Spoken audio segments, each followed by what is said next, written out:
సిస్టమ్కి 3D diagram వేయొచ్చు. దాంట్లో ప్రతిదానికి 4 టైప్స్ ఉంటాయి. అంటే ఆటమ్స్ని ప్లేస్ చేసుకునే విధానాలు 4 టైప్స్.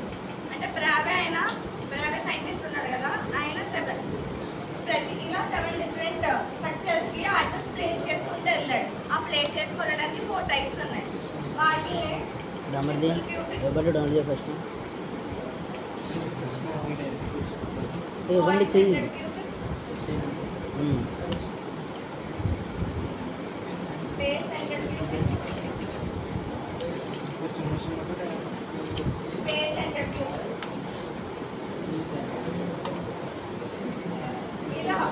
డిఫరెంట్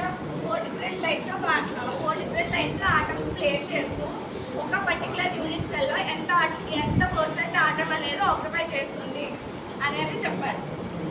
మీకు క్వశ్చన్ ఎలా ఇస్తారంటే రైట్ ద పార్కింగ్ ట్రాక్స్ అనే structure for the SC BC BCC and PC అని ఇస్తాడు క్వశ్చన్లో. ఒక్కొక్క దాని గురించి అసలు సింపుల్ క్యూబిక్ స్ట్రక్చర్ ఎలా ఉంటుంది, ఎలా ఉంటుందో సింపుల్ క్యూబిక్ అంటాం, ఎలా ఉంటుందో అది బాడీ సెంటర్ అంటాం. అలా డిఫరెంట్గా రాస్తే అది పార్కింగ్ ఫ్రాక్షన్స్ అంటే పార్కింగ్ ఫ్రాక్షన్స్ అంటే ఒక యూనిట్ సెల్లో మన ఆటమ్స్ ప్లేస్ చేసుకుంటూ వెళ్తాం కదా, ఎంత ఆటమ్స్ అనేవి ఎంత % ఆటమ్స్ అనేవి ప్లేస్ అవుతుంది.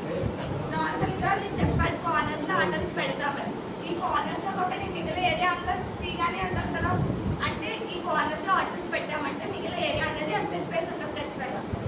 ఎంత % ఎంటీ స్పేస్ ఉంటుంది అనేది పాయింట్ చేయడానికి ప్యాకెట్ ఫ్రాక్షన్ అనే కాన్సెప్ట్ యూజ్ చేస్తాం అన్నమాట.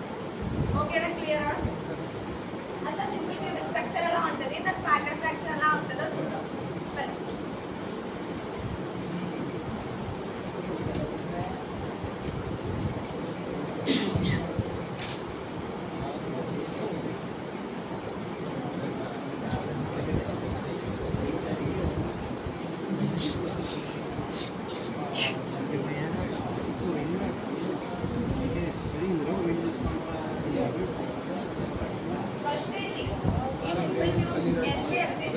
తెలియాలంటే 4 డెఫినేషన్స్ తెలియాలి. ఏంటంటే ప్రతి నియరెస్ట్ నైబరింగ్ ఆటమ్స్ డిస్టెన్స్ ఎంత ఉంటుంది. నియరెస్ట్ నైబరింగ్ ఆటమ్స్ డిస్టెన్స్ అనేది అంటే ఇప్పుడు 2 ఆటమ్స్ ఉన్నారా, ఇలా ఈ రెండింటి మధ్య డిస్టెన్స్ ఎంత ఉంటుంది అంటే 2r ఉంటుంది.